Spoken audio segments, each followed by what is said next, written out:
Power കൂട്ടാനോ കടും വെട്ട് എന്നതാണ് ചോദ്യം.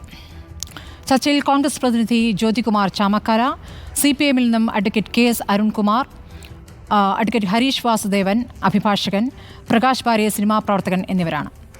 ആദ്യം ഞാൻ ജ്യോതികുമാർ ചാമക്കാലയിലേക്ക് പോകുന്നു. ജ്യോതികുമാർ ചാമക്കാല, ഇന്നിപ്പോൾ AMMA സംഘടനയുടെ പ്രതികരണവും നമ്മൾ കണ്ടു. ഇന്നിപ്പോൾ സർക്കാരിൻ്റെ കടുംവെട്ടിൻ്റെ വിവരങ്ങളും പുറത്തു വരുന്നു. എന്താണ് ഇന്നത്തെ സംഭവവികാസങ്ങളോടുള്ള കോൺഗ്രസിൻ്റെ പ്രതികരണം? നോക്കൂ, ഇവിടെ AMMയെ സംബന്ധിച്ച് അവരെ പോലെ പാവങ്ങളായിട്ടുള്ള ഒരു സംഘടനക്കാരില്ല. അവർക്ക് ഇത് ഒറ്റപ്പെട്ട സംഭവമായിട്ട് മാത്രമാണ് ഈ ഹേമ കമ്മീഷൻ റിപ്പോർട്ടിൽ വന്നിട്ടുള്ള പല കാര്യങ്ങളെ സംബന്ധിച്ചും ഒറ്റപ്പെട്ട സംഭവമായി കണ്ടാൽ മതി എന്നാണ് അതിൻ്റെ ജനറൽ സെക്രട്ടറി ശ്രീ സിദ്ദിഖ് പറഞ്ഞിട്ടുള്ളത്. എന്നാൽ അതിൻ്റെ വൈസ് പ്രസിഡന്റ് പറയുന്നത് അങ്ങനെ ഒറ്റപ്പെട്ട സംഭവമായി കാണേണ്ടതില്ല. പരാതി ഉണ്ടെങ്കിൽ അതിനെ സംബന്ധിച്ച് കൃത്യമായ നടപടികളുമായി മുന്നോട്ട് പോകണം. മറ്റേതെങ്കിലും മേഖലയിൽ ഇത്തരത്തിൽ എന്തെങ്കിലും സംഭവിക്കുന്നുണ്ടോ എന്നുമായി കമ്പയർ ചെയ്യേണ്ടതില്ല എന്ന് വൈസ് പ്രസിഡന്റ് പറയുന്നു. അപ്പോൾ അതിനകത്ത് തന്നെ അഭിപ്രായ വ്യത്യാസമുണ്ട് എന്ന് നമുക്ക് ബോധ്യപ്പെടുന്നു. നമുക്ക് AMMA എന്ത് പറയുന്നു എന്നതിലല്ല പ്രസക്തമായ കാര്യം, ഇവിടെ സർക്കാരിൻ്റെ ഭാഗത്തു നിന്ന് എന്തൊക്കെ നടപടികൾ ഇതുമായി ബന്ധപ്പെട്ടുണ്ടാകുന്നു എന്നതിനെ സംബന്ധിച്ചാണ്. ഇവിടെ നോക്കൂ, വിവരാവകാശ നിയമം അനുസരിച്ച് ഏതൊക്കെ ഭാഗങ്ങൾ ഒഴിവാക്കണം, കാരണം ഇത് വളരെ വിവാദമായ വിഷയമാണ്. ഏറ്റവും അവസാനം ഈ കഴിഞ്ഞ ജൂലൈ മാസം 5-ാം തീയതി ഇത്തരത്തിലൊരു റിപ്പോർട്ട് പ്രസിദ്ധപ്പെടുത്തണം എന്ന് ഒന്നിലധികം വിവരാവകാശ കമ്മീഷണർമാർ ഇത് പരിഗണിച്ചതിന് ശേഷം എടുത്ത തീരുമാനം. ആ തീരുമാനത്തിൻ്റെ അടിസ്ഥാനത്തിലാകുമ്പോൾ സ്വാഭാവികമായിട്ടും ഇതിനെ സംബന്ധിച്ച് തലനാരിഴ കീറി പരിശോധിച്ചിട്ടുണ്ടാകും എന്ന കാര്യത്തിൽ തർക്കം വേണ്ട. അങ്ങനെ പരിശോധിച്ചതിന് ശേഷം ഏതൊക്കെ ഭാഗങ്ങൾ കൊടുക്കണം, ഏതൊക്കെ പാരഗ്രാഫ് കൊടുക്കണം, ഏതൊക്കെ പാരഗ്രാഫ് കൊടുക്കേണ്ടതില്ല എന്നതിനെ സംബന്ധിച്ച് വളരെ വ്യക്തമായി പറയുകയും, എന്നാൽ ഒരു റൈഡർ ക്ലോസ് ഇട്ടിരുന്നു, ആളുകളുടെ സ്വകാര്യത നഷ്ടപ്പെടുത്തുന്ന ഭാഗങ്ങൾ ഉണ്ടെങ്കിൽ അത് ഒഴിവാക്കാവുന്നതാണ്, വിവരാവകാശ ഉദ്യോഗസ്ഥർക്ക് അത് ഒഴിവാക്കാവുന്നതാണ്, സർക്കാരിന് ഒഴിവാക്കാവുന്നതാണ് എന്ന ഒരു റൈഡർ ക്ലോസ് കൂടി ഇത്തരത്തിൽ ഈ കമ്മീഷൻ്റെ ഭാഗത്തു നിന്നും ഉണ്ടായിരുന്നു. അപ്പോൾ അതിൻ്റെ ചൂട് പിടിച്ചുകൊണ്ട് 29 പാരഗ്രാഫ് മാത്രം ഒഴിവാക്കാൻ വിവരാവകാശ കമ്മീഷൻ പറഞ്ഞപ്പോൾ സംസ്ഥാന സർക്കാർ എന്ന് പറയുമ്പോൾ ഒരുപക്ഷെ രാജീവോ അല്ലെങ്കിൽ രാജീവിനെ പ്രതിനിധീകരിച്ച് CPM-ൻ്റെ പ്രതിനിധിയായി പങ്കെടുക്കുന്നവർ സമ്മതിക്കണമെന്നില്ല. പക്ഷേ ഞാൻ അതിലേക്ക് വരാം. 129 പാരഗ്രാഫ് ഒഴിവാക്കാൻ പറഞ്ഞ സ്ഥലത്ത് 129 പാരഗ്രാഫുകൾ തന്നെ ഒഴിവാക്കിയിരിക്കുന്നു എന്നുള്ള യാഥാർത്ഥ്യമാണ് നമ്മുടെ മുമ്പിലുള്ളത്. അപ്പോൾ ഈ കേസിനെ സംബന്ധിച്ച് നിങ്ങളുടെ അല്ലെങ്കിൽ സർക്കാരിൻ്റെ നിലപാട് എന്താണ്? നിങ്ങൾ ആർക്കൊപ്പമാണ്? ഞങ്ങൾ തുടക്കം മുതൽ പറയുന്നു നിങ്ങൾ വേട്ടക്കാർക്കൊപ്പമാണ് എന്ന് പറയുമ്പോൾ അത് ശരിവയ്ക്കുന്ന രീതിയിലുള്ള നടപടികളാണ് ഇപ്പോൾ സർക്കാരിൻ്റെ ഭാഗത്തുനിന്നുണ്ടായിട്ടുള്ളത്. 96-ാമത്തെ പാരഗ്രാഫ് മുതൽ തുടർന്ന് അങ്ങോട്ട് സ്വാഭാവികമായും ഉണ്ടാകേണ്ടത് ഈ വേട്ടക്കാരുടെ പേരുകളാണ് എന്നാണ് നമുക്ക് ബോധ്യപ്പെടുന്നത്. കാരണം 96-ാമത്തെ പാരഗ്രാഫിൽ അതിനെ സംബന്ധിച്ചുള്ള സൂചനകൾ ഉണ്ട് താനും. അപ്പോൾ ഇന്നിപ്പോൾ മന്ത്രി പറയുന്നത് എന്താണ്? മന്ത്രി പറഞ്ഞത് ഞങ്ങൾക്ക് ഇതിനകത്ത് യാതൊരു പങ്കുമില്ല. പിന്നെ ആർക്കാണ് പങ്ക്? വിവരാവകാശ കമ്മീഷണർ പറഞ്ഞിട്ടുള്ളത് ഇത്ര പേജുകൾ 29 പേജുകൾ ഒഴിവാക്കാനാണ് പറഞ്ഞിട്ടുള്ളതെങ്കിൽ ബാക്കി 100ഓളം പാരഗ്രാഫുകൾ ഒഴിവാക്കിയതിൻ്റെ ഉത്തരവാദിത്വം ആർക്കാണ്? അത് ഉദ്യോഗസ്ഥർക്കാണ് എന്ന് പറഞ്ഞ് മന്ത്രിക്ക് തടിതപ്പാനാകുമോ? ഈ ഓരോ ഓഫീസിനെ നമുക്ക് വിവരാവകാശ നിയമത്തെ സംബന്ധിച്ച് കൃത്യമായ ബോധ്യമുള്ള ആളാണ് ശ്രീ രാജീവ്. അദ്ദേഹം ആ വിവരാവകാശ നിയമമൊക്കെ പാസ്സാകുന്ന സമയത്ത് പാർലമെന്റിൽ ഉണ്ടായിരുന്ന വ്യക്തിയാണെന്ന് കൂടിയാണ് ഞാൻ ഓർക്കുന്നത്. അപ്പോൾ അങ്ങനെ ഉണ്ടായിരിക്കെ വിവരാവകാശ നിയമപ്രകാരം ഓരോ ഓഫീസിലും ഓരോ ഇൻഫർമേഷൻ ഓഫീസർമാരെ തീരുമാനിക്കുമ്പോൾ ആ ഇൻഫർമേഷൻ ഓഫീസർമാരുമായിട്ട് ആ ഡിപ്പാർട്ട്മെന്റിന് യാതൊരു ബന്ധവുമില്ല എന്ന് പറയാൻ കഴിയുക എങ്ങനെയാണ്? ശരി, ഹേമ കമ്മിറ്റി റിപ്പോർട്ട് പുറത്തു വിടാഞ്ഞതിന്റെ ഉത്തരവാദിത്വം ഹേമ കമ്മിറ്റിക്ക്. ഇപ്പോൾ പാരഗ്രാഫുകൾ ഖണ്ഡികകൾ പൂഴ്ത്തിവെച്ചതിന്റെ ഉത്തരവാദിത്വം SPIOയ്ക്ക്. ഞാൻ ഈ വാർത്ത ആദ്യം ശ്രദ്ധിക്കുകയും പുറത്തുവിടുകയും ചെയ്ത ഹരീഷ് വാസ്തവനിലേക്ക് ഒന്ന് പോകുന്നു. ഹരീഷ്, 11 ഖണ്ഡികകളാണ്. ഹരീഷിലേക്കാണ് പോകേണ്ടത്. 96-ാം പാരഗ്രാഫിന് ശേഷമുള്ള ഭാഗങ്ങളാണ് ഇതിൽ കാണാതായിരിക്കും. ഹരീഷ്, കേൾക്കാമല്ലോ? ഹരീഷ്, 11 ഖണ്ഡികകളാണ് ഇതിൽ നിന്നും പൂഴ്ത്തിവെച്ചിരിക്കുന്നത്. അതിന് മുന്നിലുള്ള ഖണ്ഡികയാണ് ഏറ്റവും പ്രധാനം. മുന്നിൽ വന്ന തെളിവുകളുടെ അടിസ്ഥാനത്തിൽ ലൈംഗിക പീഡനം നടത്തിയത് സിനിമാ മേഖലയിലെ വളരെ പ്രശസ്തരായ ആളുകളാണ്. അത് കമ്മീഷന് ബോധ്യമുണ്ട്. അവരുടെ പേരുകളും കമ്മീഷൻ മുൻപാകെ പറയപ്പെട്ടു. ഇത് മറയ്ക്കണമെന്ന് കമ്മീഷൻ പറഞ്ഞിട്ടുണ്ടോ എന്നുള്ളതാണ് നമുക്കറിയേണ്ടത്. ഇതിന് ശേഷമുള്ള ഭാഗങ്ങളല്ലേ ഇപ്പോൾ പൂഴ്ത്തിവെച്ചു എന്ന് പറയപ്പെടുന്ന 11 ഖണ്ഡികകൾ?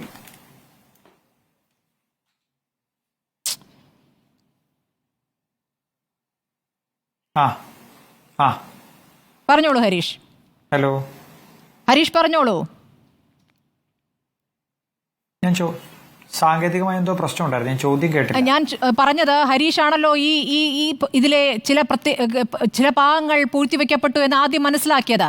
അതിൽ 96-ാം ഖണ്ഡികയിൽ കൃത്യമായും ലൈംഗിക പീഡനവുമായി ബന്ധപ്പെട്ട് വളരെ പ്രശസ്തരായ ആളുകൾ ഇതിന് പിന്നിലുണ്ട് എന്നൊരു ഭാഗം പറയുന്നു. അതിനുശേഷമുള്ള പ്രധാനപ്പെട്ട ചില ഭാഗങ്ങൾ പോയിരിക്കുന്നു. അപ്പോൾ ഈ പ്രശസ്തരെ കുറിച്ചാണോ ഇവിടെ പറയുന്നത് എന്ന സംശയം സ്വാഭാവികമായും നമുക്കുണ്ട്. ആ 11 ഖണ്ഡികകൾ, അതേക്കുറിച്ചുള്ള ഹരീഷിന്റെ സംശയം എന്താണ്?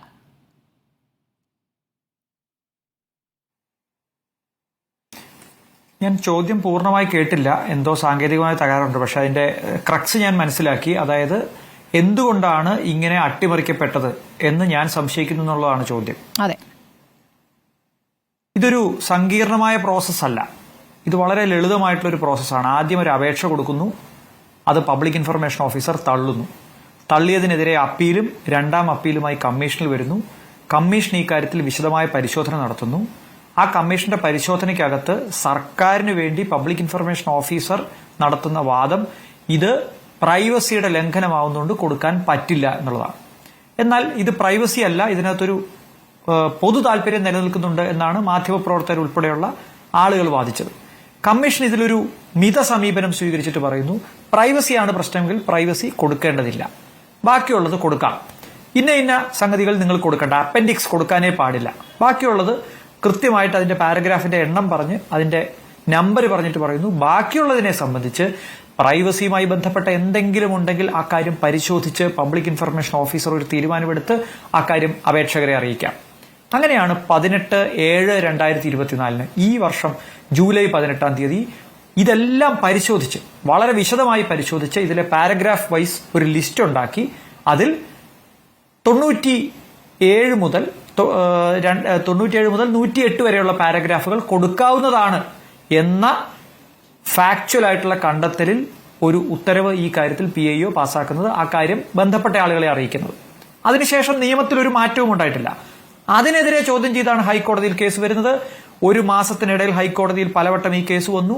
അവസാനം ഹൈക്കോടതി വാദം പറഞ്ഞു, വിധി പറഞ്ഞു, ഇത് പുറത്തുവിടേണ്ടതാണ്, ഇടപെടാൻ കഴിയില്ല എന്ന് പറഞ്ഞു. 18 ജൂലൈയിൽ കൊടുക്കാമെന്ന് പറഞ്ഞ വിവരം ഓഗസ്റ്റ് ആയപ്പോൾ എങ്ങനെയാണ് കൊടുക്കണ്ട എന്ന് ഉത്തരവില്ലാതെ എക്സ്ട്രാ സ്റ്റാറ്റ്യൂട്ടറി ആയിട്ട് തീരുമാനിക്കപ്പെട്ടത്? അതിലൊരു കറക്ഷൻ വന്നിരുന്നെങ്കിൽ പോലും എനിക്കിത് മനസ്സിലാവും. ഇതൊരു കറക്ഷൻ വന്നില്ല. റിവ്യൂ അധികാരമില്ലാത്ത ഒരു ആളാണ് പബ്ലിക് ഇൻഫർമേഷൻ ഓഫീസർ എന്ന് പറയുന്നത്. ഒരപേക്ഷയിന്മേൽ ഒരു ഉത്തരവ് മാത്രമേ പാസ്സാക്കാൻ പറ്റൂ, അല്ലാതെ ഒരപേക്ഷയിന്മേൽ ഒരു ഉത്തരവ് പാസ്സാക്കിയ ശേഷം പിന്നീട് എനിക്ക് ഈ വിവരം തരാൻ പാടില്ല എന്ന് പറഞ്ഞ് നിരന്തരമായി ഉത്തരവിടാനുള്ള അധികാരമില്ല. ഇതെല്ലാം അറിയാവുന്ന ഒരു പബ്ലിക് ഇൻഫർമേഷൻ ഓഫീസർ 3 ദിവസം കഴിഞ്ഞിട്ടാണ് നമ്മളിത് ചർച്ച ചെയ്യുന്നത്. ഇന്നേ ദിവസം വരെ ഇതിനെ സംബന്ധിച്ചുള്ള ഒരു വിശദീകരണവും നൽകുന്നില്ല.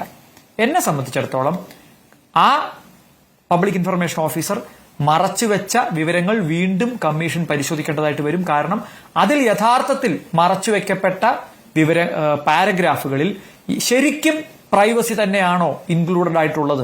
അതുകൊണ്ട് തന്നെയാണോ അല്ലെങ്കിൽ ആരുടെ പ്രൈവസി എന്ന ചോദ്യം കൂടി അവിടെ വരുന്നുണ്ട്.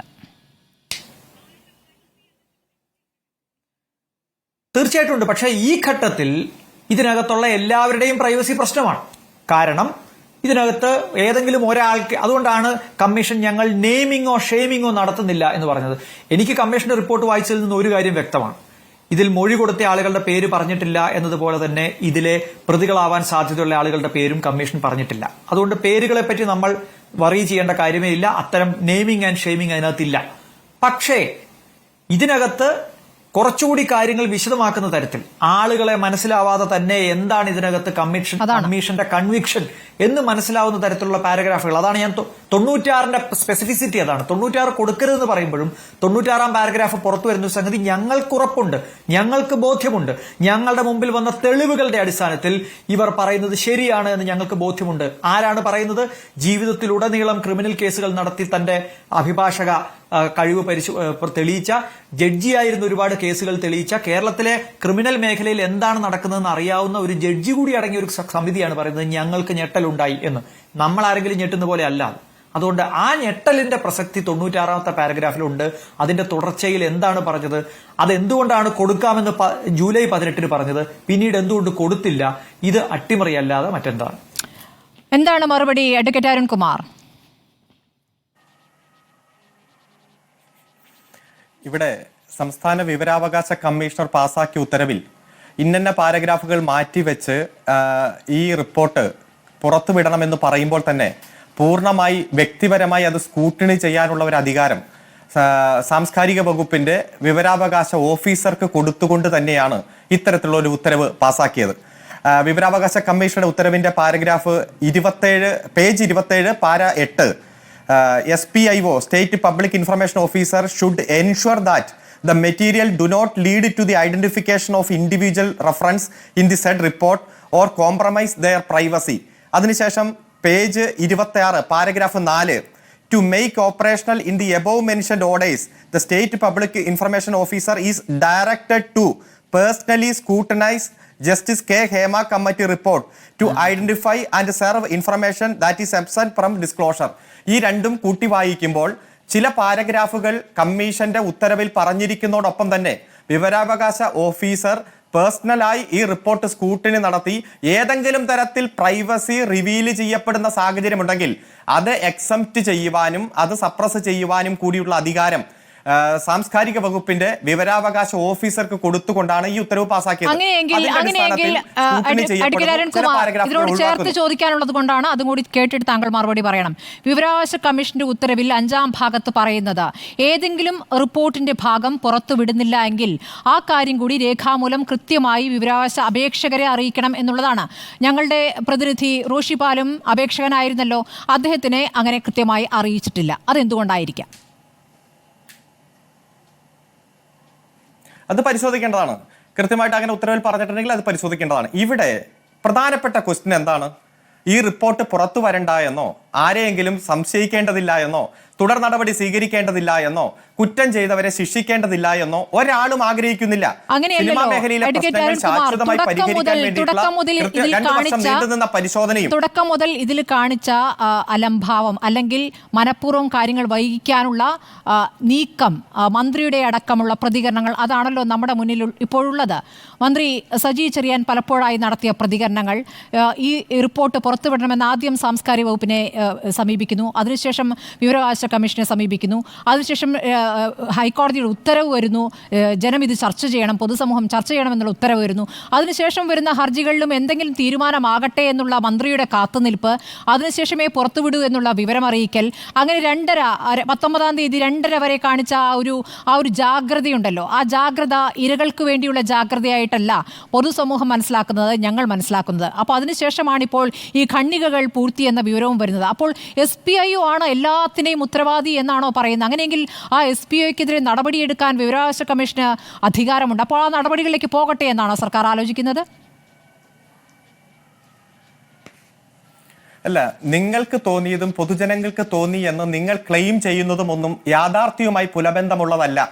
സിനിമാ മേഖലയിൽ ഉള്ള പ്രശ്നങ്ങൾ പഠിക്കാൻ WCCയുടെ ഒരു പരാതി കിട്ടിയപ്പോൾ അത് നിശ്ചയിച്ചത് LDF ഗവൺമെന്റ്, ഒരു കമ്മിറ്റിയെ വെച്ചത് LDF ഗവൺമെന്റ്. ആ റിപ്പോർട്ട് സ്വീകരിച്ചതിന് ശേഷം 24 ശുപാർശകളിൽ ഭൂരിഭാഗം ശുപാർശകളും അഡ്രസ് ചെയ്യാൻ വേണ്ടിയിട്ടുള്ള നടപടിക്രമങ്ങൾ ആരംഭിച്ചത് LDF ഗവൺമെന്റ്. വാർത്താസമ്മേളനത്തിൽ പറഞ്ഞു വരുൺ, ഞങ്ങളെ വിളിപ്പിച്ചിരുന്നു ഈ റിപ്പോർട്ട് കിട്ടിയ ശേഷം. അത് വിളിപ്പിച്ചിട്ട് കാര്യങ്ങൾ എന്താണ്? ഈ ബാത്റൂം സൗകര്യമില്ല, അടിസ്ഥാന സൗകര്യങ്ങളില്ല, അതുമേലൊക്കെ തീരുമാനം വേണമെന്നുള്ള കാര്യമാണ് പറഞ്ഞത്. ഇതിൽ ഏറ്റവും ഗൗരവത്തിലുള്ള വിവരങ്ങളെക്കുറിച്ച് ഞങ്ങളോടൊന്നും പറഞ്ഞിട്ടില്ല എന്നാണ് സംഘടന പറഞ്ഞത്. അപ്പോൾ അതായിരുന്നു നടപടി. ഇതിലെ ഏറ്റവും ഗുരുതരമായ ആരോപണത്തിന്മേൽ അടയിരിക്കുകയായിരുന്നു. അല്ല, പുറത്തേക്ക് വന്ന വിവരമാണ് പറയുന്നത്. താങ്കൾ ഇടയ്ക്കിടയ്ക്ക് ഇടപെടല്ലേ, സമയം തീരാറായി, അതുകൊണ്ടാണ്. ഇവിടെ ആ സംഘടന മര്യാദയ്ക്കായിരുന്നെങ്കിൽ ഇത്തരം പ്രശ്നങ്ങളൊന്നും ഉണ്ടാവില്ലല്ലോ. അപ്പൊ ആ സംഘടന പറയുന്നതല്ല നിങ്ങൾക്ക് വേദവാക്യമായിട്ട് എടുക്കേണ്ടത്. ICC ഓരോ പ്രൊഡക്ഷൻ യൂണിറ്റിലും ആരംഭിക്കാൻ കഴിഞ്ഞു എന്നത് തന്നെയാണ് സംസ്ഥാന വനിതാ കമ്മീഷന്റെയും ഗവൺമെന്റിന്റെയും ഏറ്റവും വലിയ നേട്ടം. ഇതിൽ പറയുന്ന ഭൂരിഭാഗം കാര്യങ്ങളും ഓരോ പ്രൊഡക്ഷൻ യൂണിറ്റിലും ഉണ്ടാകുന്ന ICC തമാശയാണ്. ICC ഒന്നും അല്ല പ്രവർത്തിക്കുന്നത്. ഓരോ ആൻസറിനും നിങ്ങൾ ഇങ്ങനെ ഇടപെടുവാണല്ലോ. നിങ്ങൾ പിന്നെ ഈ ചർച്ചയ്ക്ക് വിളിക്കേണ്ട കാര്യമില്ല കേട്ടോ. ICC എങ്ങനെയാണ് പ്രവർത്തിക്കുന്നത് എന്ന് വനിതാ കമ്മീഷൻ പരിശോധിക്കുന്നുണ്ട്. ചില മേഖലകളിൽ ICCയുടെ തലവനായി വരുന്നത് പുരുഷന്മാർ തലവനായി വന്ന ICC കയ്യോടെ പൊക്കിയിട്ടുണ്ട് വനിതാ കമ്മീഷൻ. ആ വനിതാ കമ്മീഷൻ അത്തരത്തിൽ തുടർ ഇടപെടലുകൾ നടത്തി ഓരോ പ്രൊഡക്ഷൻ യൂണിറ്റിലും ICC ഉണ്ട് എന്നും ICC മാനദണ്ഡങ്ങൾക്ക് വിധേയമാണ് ഇന്റേണൽ കംപ്ലൈന്റ് കമ്മിറ്റി പ്രവർത്തിക്കുന്നതെന്നും കൃത്യമായി പരിശോധിച്ച് മുന്നോട്ട് പോകുന്ന സാഹചര്യമാണ്. ഇത് ഒറ്റ ദിവസം കൊണ്ട് പരിഹരിക്കാൻ പറ്റിയ പ്രശ്നമല്ലല്ലോ.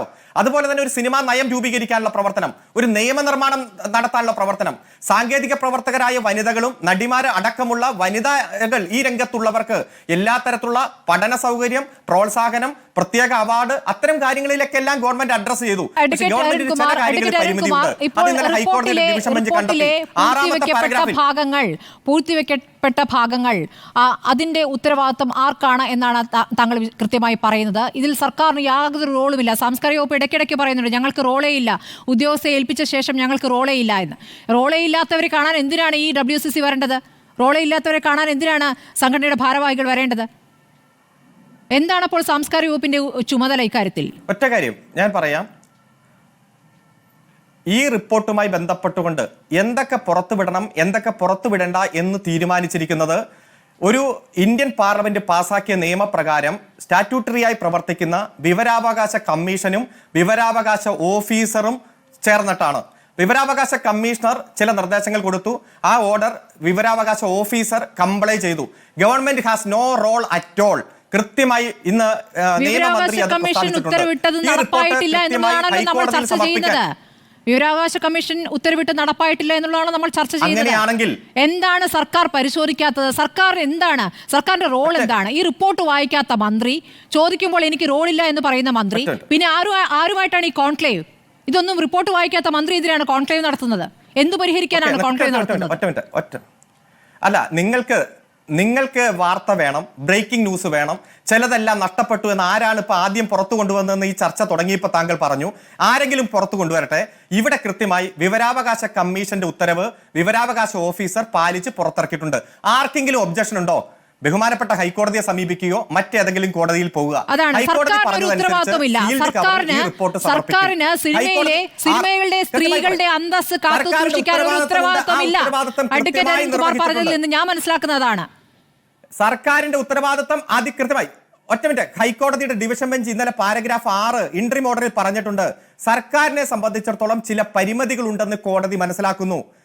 ഈ റിപ്പോർട്ട് പ്രകാരം ചില നടപടികൾ സ്വീകരിക്കേണ്ടതുണ്ട്. കോടതി പറഞ്ഞ വേറെ ചില കാര്യങ്ങളുണ്ട്. കോടതി പറഞ്ഞ എന്താണ്? കേസെടുത്തുകൂടെ കോടതി ചോദിച്ചത്, കേസെടുത്തുകൂടെ എന്ന് ചോദിക്കുന്നു. പരാതി പറയാൻ അഡ്വക്കേറ്റ് അരുൺകുമാർ, പരാതി പറയാൻ പാർശ്വവൽക്കരിക്കപ്പെട്ടവരാണ് ഇതിലെ ഇരകൾ. അവർക്ക് പരാതി പറയാൻ വരാൻ കഴിയണമെന്നില്ല എന്ന് കോടതി പറയാണ്. ഇത് തന്നെയാണ് നമ്മളിവിടെ പറഞ്ഞുകൊണ്ടിരുന്നത്. ഇത് തന്നെയാണ് ഇവിടുത്തെ മാധ്യമങ്ങളും WCC അംഗങ്ങളും പറഞ്ഞുകൊണ്ടിരുന്നത്. ഈ കഷ്ടപ്പെട്ട് ഹേമ കമ്മിറ്റിക്ക് മുന്നിൽ വന്ന് കഷ്ടപ്പെട്ട് കാര്യങ്ങൾ അറിയിച്ചവരെ കൊണ്ട് വീണ്ടും പരാതി നൽകണമെന്ന് പറയുന്നത് എന്തൊരു ഇൻസെൻസിറ്റീവായ നടപടിയാണ്. ഇതാണോ സർക്കാർ ചെയ്യേണ്ടത്? ഇതാണോ സ്ത്രീപക്ഷ നിലപാട്?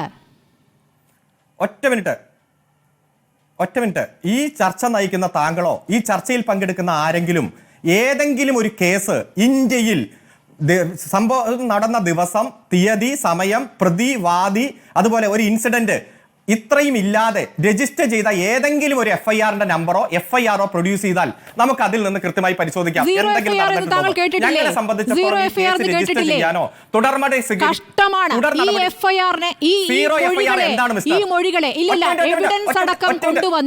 എവിഡൻസ് അടക്കം കൊണ്ടുവന്ന് ഈ ഹേമ കമ്മിറ്റിക്ക് മുന്നിൽ പ്രതികരിച്ചിരിക്കുന്ന ഈ പ്രതികരണങ്ങൾ തന്നെ ഒരു FIR ആയി കണക്കാക്കണമെന്നാണ് ഒരു മുൻ ജഡ്ജി നമ്മളോട് അഭിപ്രായപ്പെട്ടിരിക്കുന്നത്. താങ്കളും ഒരു അഭിഭാഷകനാണല്ലോ.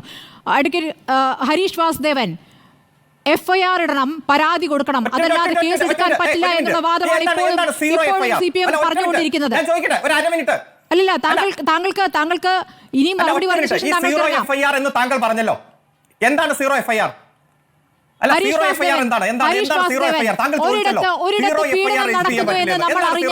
എന്റെ വീടിനടുത്ത് ഒരു പീഡനം നടക്കുന്നു എന്ന് അറിഞ്ഞാൽ എനിക്ക് പോലീസ് സ്റ്റേഷനിലേക്ക് വിളിച്ചു പറയാം.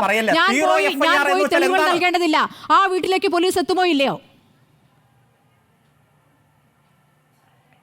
സീറോ FIR എന്താണെന്നൊന്ന് പറഞ്ഞിട്ട് പോലീസിന് കിട്ടുന്ന ഇൻഫോർമേഷനാണ് FIR ആയി മാറുന്നത്. പോലീസിന് കിട്ടുന്ന ഇൻഫോർമേഷനാണ് FIR ആയി മാറുന്നത്, പരാതിയല്ല. പരാതി എന്ന് പറയുന്നൊരു സംഗതി ഈ ഒരു FIR ഇടുന്ന പ്രോസസ്സിനകത്ത് ഇല്ല. കംപ്ലൈന്റ് എന്ന് പറയുന്ന ഒരു സംഗതി CRPC-ക്കകത്തോ അതിനുശേഷം ഇപ്പോൾ വന്നിട്ടുള്ള CRPC-യുടെ പുതിയ വെർഷനകത്തോ കംപ്ലൈന്റിൽ നിന്നല്ല FIR തുടങ്ങുന്നത്, ഇൻഫോർമേഷനിൽ നിന്നാണ്. ഇൻഫോർമേഷൻ പല രൂപത്തിലുണ്ട്.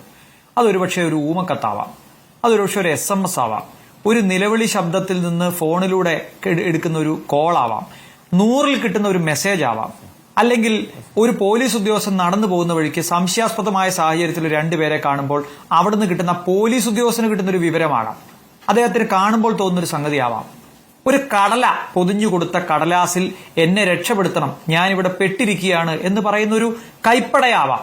ഇതെല്ലാം ഇൻഫർമേഷനാണ്. അതിനേക്കാൾ എത്രയോ സാങ്ക്ടിറ്റി നിയമത്തിൽ കൂടുതലുള്ള ഒരു സംഗതിയാണ് ടൈപ്പ് ചെയ്തൊരു പേപ്പറിനകത്ത് വരുന്ന ഒരു പരാതി. അതിനേക്കാൾ എത്രയോ സാങ്ക്ടിറ്റി കൂടുതലാണ് ഒരു സർക്കാർ നിയോഗിച്ചൊരു കമ്മിറ്റി ആധികാരികമായി കൊടുക്കുന്നത്. അതും ജസ്റ്റിസ് ഹേമയെ പോലെ റിട്ടയർഡ് ജസ്റ്റിസ് ആയിട്ടുള്ള ഒരു വ്യക്തി അടങ്ങിയ ഒരു കമ്മിറ്റി കൊടുക്കുന്ന റിപ്പോർട്ട്. അപ്പൊ ഇതൊന്നും കേരളത്തിന് പുറത്ത് എവിടെയെങ്കിലും പോയി പറഞ്ഞാൽ അവിടുത്തെ പോലീസുകാർ, കേരളത്തിലെ പോലീസുകാർ ഉൾപ്പെടെ, ഇപ്പം മുഖ്യമന്ത്രിയുടെ ഒരു പ്രസ്താവന വന്നില്ലായിരുന്നെങ്കിൽ നമ്മുടെ പോലീസ് സുഹൃത്തുക്കൾ, നിങ്ങൾക്കൊക്കെ അറിയാവുന്ന ആളുകളോട് അങ്ങോട്ടും ഇങ്ങോട്ടും ചോദിച്ചാൽ മതി, കേരളത്തിൽ തന്നെ എത്ര FIRകൾ രജിസ്റ്റർ ചെയ്യപ്പെടുന്നു. ഇനിയിപ്പോ തെളിവിന് വേണ്ടിയിട്ടാണ് ലളിതകുമാരി കേസിന് ശേഷം ഇങ്ങനെയൊരു സാഹചര്യമില്ല. ഞാൻ ലളിതകുമാരി കേസിലെ വിധിന്യായം ഈ ചർച്ച കണ്ടുകൊണ്ടിരിക്കുന്ന മുഴുവൻ ആളുകളും അതിന്റെ ഏറ്റവും അവസാനത്തെ 2 പാരഗ്രാഫെങ്കിലും വായിക്കണം എന്ന് ഞാൻ അഭ്യർത്ഥിക്കുകയാണ്. ശരിയോ തെറ്റോ ആയ വിവരങ്ങൾ പോലീസിന് കിട്ടാം. അത് ശരിയാണോ തെറ്റാണോ എന്ന് പരിശോധിക്കുന്നതിന് മുമ്പ് FIR ഇടണം എന്നാണ് ഇന്ത്യയുടെ പരമോന്നത കോടതി ഇന്ത്യയിലെ നിയമമായി ഡിക്ലെയർ ചെയ്തുകൊണ്ട് ആർട്ടിക്കിൾ 141 പറയുകയും കേന്ദ്ര ഹോം ഡിപ്പാർട്ട്മെന്റിനോട് അതിന്റെ കോപ്പി എല്ലാ സർക്കാരുകൾക്കും, എല്ലാ DGPമാർക്കും, എല്ലാ ഹോം ഡിപ്പാർട്ട്മെന്റിനും അയച്ചു കൊടുക്കാനും അതിന്റെ അടിസ്ഥാനത്തിൽ 2014 കേന്ദ്ര സർക്കാർ പുറത്തിറക്കിയ ഓഫീസ് മെമ്മോറാണ്ടം അനുസരിച്ച് ഇന്ത്യയിലെ എല്ലാ പോലീസുകാർക്കും കൊടുക്കും. അപ്പോൾ ഒരു information about a cognizable offence എന്നുള്ളതാണ് പറഞ്ഞിരിക്കുന്നത്. അല്ലാതെ അതിനകത്ത് എവിടെ, ആര്, എപ്പോൾ, എങ്ങനെ, ആരോട്, എന്തുകൊണ്ട്, ഇതൊന്നും പ്രസക്തമല്ല. ഒരു ബോഡി പാർട്ട് കിട്ടുന്നു ഒരു സ്ഥലത്ത് വെച്ച്, എന്ത് തരത്തിലുള്ള ഇൻഫർമേഷനാണ് അതിനെപ്പറ്റി ഉണ്ടാവുക? ആര് ചെയ്തു, ആരെ ചെയ്തു, ആർക്കറിയാം? അത് രജിസ്റ്റർ ചെയ്യപ്പെടില്ലേ? ഇനി ഈ അനക്ഷറിനകത്ത് എല്ലാം ഉണ്ട് സർ. ഈ അനക്ഷർ, ഈ കൊടുത്തിരിക്കുന്ന റിപ്പോർട്ടിന്റെ അനക്ഷറിനകത്ത് ഇതെല്ലാം ഉണ്ട്. പോലീസ് പരിശോധിച്ചോ? പോലീസ് പരിശോധിച്ചിട്ട് പറഞ്ഞെങ്കിൽ പോലീസിന് കിട്ടി, DGPക്ക് കോപ്പി കൊടുത്തു. ഈ സ്റ്റേറ്റ് ചെയ്തില്ലെങ്കിൽ അത് ഈ സ്റ്റേറ്റിന്റെ ഉത്തരവാദിത്തക്കുറവ്, ഈ സ്റ്റേറ്റിന്റെ ഭരണഘടനാ ലംഘനം, ഈ സ്റ്റേറ്റ് അത് പോലീസ് DGPക്ക് കൊടുത്തപ്പോൾ ഇതിൽ നടപടിയെടുക്കാൻ കഴിയില്ല എന്ന് പറഞ്ഞ് തിരിച്ചു തന്നു എന്ന് പറഞ്ഞാൽ അത് പോലീസ് DGPയുടെ വീഴ്ച സർക്കാരിന്റെ ആണോ DGPയുടെ ആണോ, രണ്ടായാലും സ്റ്റേറ്റിന്റെ വീഴ്ചയാണ്. ഇതിനകത്ത് കോഗ്നിസബിൾ ഒഫൻസ് എടുക്കാൻ പാരഗ്രാഫ് 96 മതി. പാരഗ്രാഫ് 96-ന് അപ്പുറത്തുള്ള തെളിവുകൾ ശേഖരിക്കണമെങ്കിൽ പോലീസിന്റെ ഉത്തരവാദിത്തമാണ്. അതുകൊണ്ടാണ് ലളിതകുമാരി കേസിലെ വിധിന്യായം ആവർത്തിച്ച് പറയേണ്ടി വരുന്നത്. പരാതി കിട്ടാതെ കേസെടുക്കില്ല എന്ന് ഒരു സ്റ്റേറ്റ് പറയുന്നത് ഈ രാജ്യത്തുള്ള ഭരണഘടനയോടുള്ള വെല്ലുവിളിയാണ്, കോടതിയുടെ വിധികളോടുള്ള വെല്ലുവിളിയാണ്, നിയമവ്യവസ്ഥയോടുള്ള വെല്ലുവിളിയാണ്. ഇതൊരു സാധാ പോലീസുകാരൻ പറയില്ല. ഒരു സ്റ്റേറ്റിന്റെ പരമാധികാരി പറയുമ്പോൾ അത് നിയമത്തിന്റെ അജ്ഞതയാണെന്ന് മാത്രം കണക്കാക്കാൻ കഴിയില്ല. അഡ്വക്കേറ്റ് അരുൺകുമാർ മറുപടി പറഞ്ഞ ശേഷം താങ്കൾക്ക് പോകാം. താങ്കൾക്ക് തിരക്കുണ്ടെന്ന് അറിയാം. ഒറ്റ മിനിറ്റ്. താങ്കൾ ചോദിച്ചല്ലോ, 0 FIRനെ കുറിച്ച് ചോദിച്ചു. 0 FIR എന്ന് പറഞ്ഞാൽ ഒരു സംഭവം ഒരു പ്രത്യേക സ്ഥലത്ത് നടക്കുന്നു, ആ സംഭവം നടന്ന സ്ഥലത്തുള്ള പോലീസ് സ്റ്റേഷനിൽ ആ കേസ് രജിസ്റ്റർ ചെയ്യാൻ കഴിയാതെ വരുമ്പോൾ വിവരം കിട്ടുന്ന പോലീസ് സ്റ്റേഷനിൽ രജിസ്റ്റർ ചെയ്ത് സംഭവം നടന്ന പോലീസ് സ്റ്റേഷനിലേക്ക് റഫർ ചെയ്യുന്നതിനെയാണ് 0 FIR എന്ന് പറയുന്നത്. ഈ കേസിൽ 0 FIR ഒന്നും ബാധകമല്ല. ഇപ്പൊ ഹൈക്കോടതിയുടെ ഡിവിഷൻ ബെഞ്ച് ഇന്നലെ ഉത്തരവിൽ പറഞ്ഞ, താങ്കൾ കോടതിയിൽ നടന്ന ചർച്ചയെക്കുറിച്ച് ആദ്യം സൂചിപ്പിച്ചു, ഉത്തരവിൽ പറഞ്ഞ ഇതിൽ ഗവൺമെന്റിനുള്ള പരിമിതി ഞങ്ങൾ മനസ്സിലാക്കുന്നു. നടപടിക്രമങ്ങളുമായി മുന്നോട്ട് പോകണമെങ്കിലും ഒരാൾ പോലും രംഗത്തേക്ക് വരാത്തതിനാൽ ഞങ്ങൾ ഈ റിപ്പോർട്ട് പരിശോധിക്കട്ടെ, അത് പരിശോധിച്ചതിന് ശേഷം ഞങ്ങൾ ഇതിന്റെ മാർഗനിർദ്ദേശം തരാം എന്നാണ് ബഹുമാനപ്പെട്ട ചീഫ് ജസ്റ്റിസ് അടങ്ങുന്ന ഡിവിഷൻ ബെഞ്ച് പറഞ്ഞിരിക്കുന്നത്. അതിന്റെ മാർഗനിർദ്ദേശം വരട്ടെ, സീൽഡ് കവറിൽ ഈ റിപ്പോർട്ട് കൊടുക്കുന്നു. നിയമ നടപടികളുമായിട്ട് പോകാൻ ഗവൺമെന്റിന് ഒരു മടിയുമില്ല, പക്ഷെ ആ നിലനിൽക്കുന്ന കേസായി മാറണം. രജിസ്റ്റർ ചെയ്തു, പിറ്റേ ദിവസം മജിസ്ട്രേറ്റ് കോടതി തള്ളുകയും ഹൈക്കോടതി ക്വാഷ് ചെയ്യുകയും ചെയ്താൽ ഇത് എന്നേക്കുമായി ഈ അധ്യായം അടഞ്ഞു പോകും. ഞങ്ങളെ സംബന്ധിച്ചിടത്തോളം ഇവിടെ വന്നിരിക്കുന്ന റിപ്പോർട്ട് ഏറ്റവും സുതാര്യമായിട്ടുള്ള റിപ്പോർട്ടാണ്. ആ റിപ്പോർട്ടിൽ തുടർ നടപടി സ്വീകരിക്കാൻ തന്നെയാണ് ഗവൺമെന്റ് ഉദ്ദേശിക്കുന്നത്. അതിനു വേണ്ടിയിട്ടാണ് ഈ കമ്മിറ്റിയെ വെച്ചത്. ആ കമ്മിറ്റിയുടെ റിപ്പോർട്ടിനെ ഏറ്റവും ആധികാരികമായി രംഗത്ത് വന്ന കാര്യങ്ങൾ അടിസ്ഥാനത്തിൽ കേസ് രജിസ്റ്റർ ചെയ്ത് മാതൃകാപരമായി കുറ്റം ചെയ്തവരെ ശിക്ഷിക്കുകയാണ് ഗവൺമെന്റിന്റെ ലക്ഷ്യം. അതിന് പറ്റിയ സാഹചര്യം ഒരുക്കുന്നതിന് വേണ്ടിയിട്ടുള്ള നടപടിക്രമങ്ങളാണ് നടക്കുന്നത്. ഇനിയെല്ലാം ഹൈക്കോടതിയുടെ നിർദ്ദേശം ഇപ്പോൾ വരും, അതനുസരിച്ച് പോകും. ഒരു തരത്തിൽ മറച്ചു വെക്കാനോ ആരെങ്കിലും രക്ഷിക്കാനോ വെള്ളപൂശാനോ ഏതെങ്കിലും തരത്തിൽ ഒരു സപ്രഷൻ ഇതിന്റെ ഭാഗമായി ഗവൺമെന്റിന്റെ ഭാഗത്തൊന്നും ഉണ്ടായിട്ടില്ല. ഗവൺമെന്റിന് ഉള്ള പരിമിതി അത് കോടതിക്ക് ബോധ്യപ്പെട്ടു, ജനങ്ങൾക്ക് ബോധ്യപ്പെട്ടിട്ടുണ്ട്.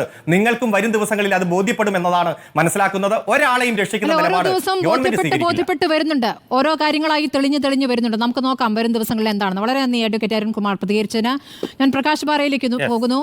പ്രകാശ് ബാരെ, ഇന്നിപ്പോൾ സർക്കാരിന്റെ കടുംവെട്ട് എന്ന വിവരം പുറത്തു വരുന്നു. AMMA എന്ന സംഘടന റിപ്പോർട്ട് പുറത്തു വന്ന 5-ാം ദിവസം റിപ്പോർട്ടിനെ സ്വാഗതം ചെയ്തുകൊണ്ട് പതിഞ്ഞ ശബ്ദത്തിൽ പ്രതികരിക്കുന്നു. എന്താണ് പറയാനുള്ളത്?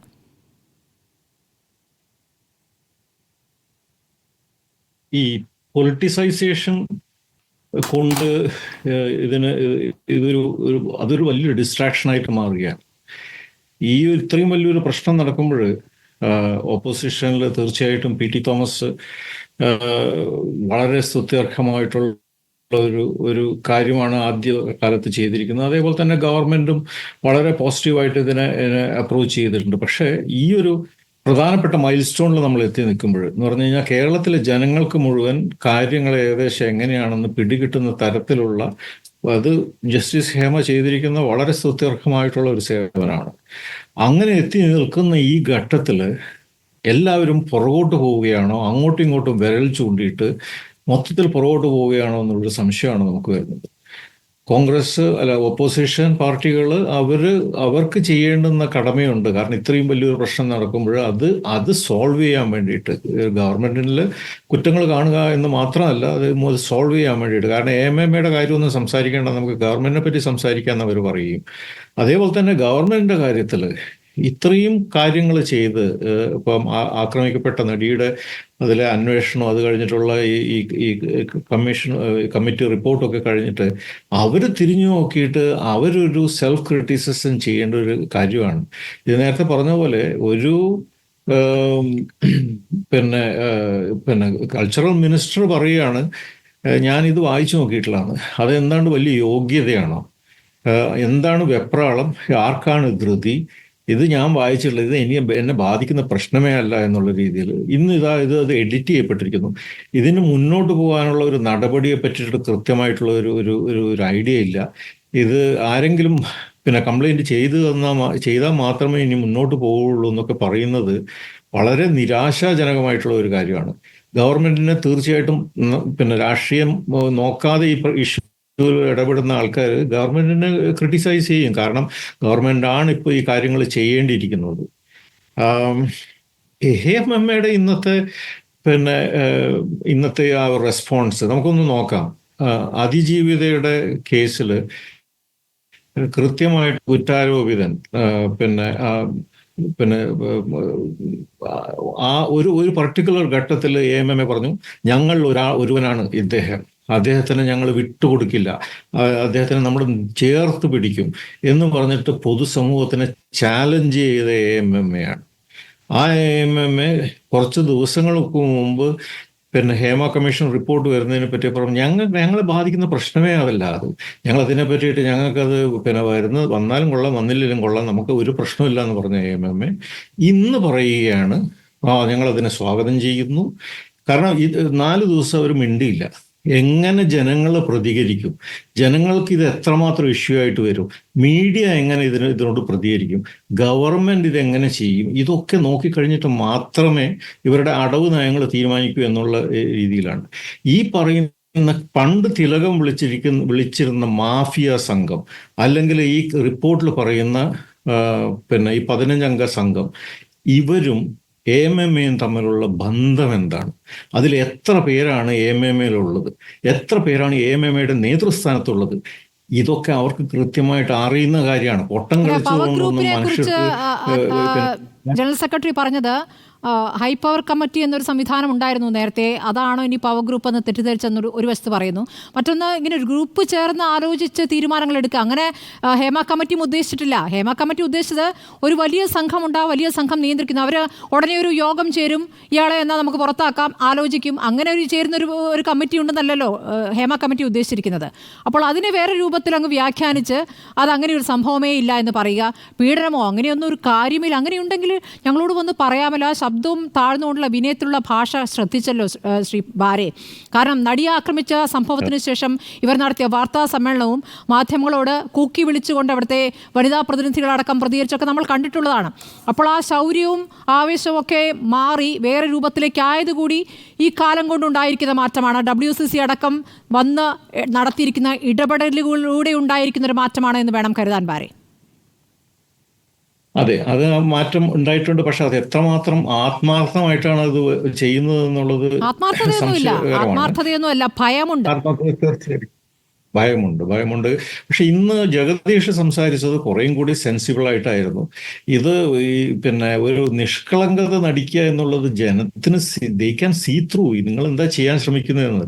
കാരണം ഈ ജനങ്ങൾ കഴിഞ്ഞ 10-15 വർഷമായിട്ട് വിനയം പറഞ്ഞത് എന്താണെന്ന് കേട്ടിട്ടുണ്ട്. നിത്യാമേനോട് നിങ്ങൾ ചെയ്തപ്പോൾ അവർ പറഞ്ഞത് എന്താണെന്ന് കേട്ടിട്ടുണ്ട്. ശ്രീനാഥിന്റെ കാര്യം നമുക്കൊക്കെ അറിയുന്നതാണ്, നമ്മൾ അതിനെപ്പറ്റിയൊക്കെ ആലോചിക്കുന്നുണ്ട്. സുകുമാരനും പൃഥ്വിരാജിനെയും ഒക്കെ പുറത്താക്കിയിരുന്ന കാലം നിങ്ങൾ മറന്നുപോയിട്ടുണ്ടാവും, പക്ഷെ നമ്മൾ മറക്കുന്നില്ല. നമുക്ക് കൃത്യമായിട്ട് അറിയാം. അതിൻ്റെ അകത്തുനിന്നൊക്കെ നമുക്ക് പേരുകളുണ്ട്. ആ പേരുകളൊക്കെ ഇപ്പൊ 15 പേരിൽ 10 പേര് ഞാൻ പറഞ്ഞത് ശരിയാകാൻ സാധ്യതയുണ്ട്, കാരണം എൻ്റെ മനസ്സിലുള്ള പേരുകൾ വെച്ചിട്ട്. അപ്പൊ അത്രയും ഷുവറിറ്റി നമുക്കുണ്ടാവുമ്പോൾ അവർക്ക് എന്തുകൊണ്ട് ഇത് ഉണ്ടാവുന്നില്ല എന്നുള്ളതാണ്. അവർക്ക് ഉണ്ടാവുന്നില്ല എന്ന് പറഞ്ഞാൽ അതൊരു കാപട്യമായിട്ടാണ് ഞാൻ കാണുന്നത്.